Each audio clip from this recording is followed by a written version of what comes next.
Crepe चाहिँ यसरी बनाइन्छ है। पहिला यो प्यानकेकलाई मजाले पानीमा मुसेर यसरी रोटी जस्तो पोल्ने है।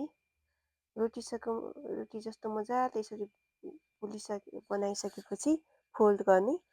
अनि आफूलाई के मनपर्छ होइन, कुन फ्लेभर मनपर्छ, मलाई चाहिँ न्युटेला मन पर्यो। न्युटेला न्युटेला अथवा चक्लेट, यसलाई चक्लेट पनि भन्छन् होइन। अनि यसरी मजाले राख्यो, आफूलाई आवश्यकता अनुसार राख्ने, कति आफूलाई राख्नु मन लाग्छ होइन त्यही अनुसार राख्ने। मजाले यसरी राखिसकेपछि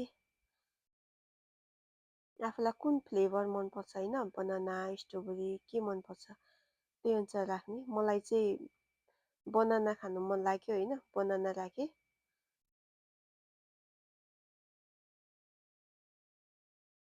कति खानु मन लाग्छ बनाना, धेरै राख्यो भने पनि त्यति मिठो हुँदैन, ठिकै राख्ने।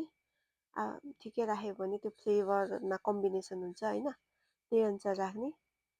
त्यसपछि मजाले यसलाई फोल्ड गर्ने, यसरी फोल्ड गर्ने। फोल्ड गरिसकेपछि अब क्रेप्स तयार भयो। अब लास्टमा चाहिँ अलिकति यो सुगर पाउडर हुन्छ यो राख्ने, बस।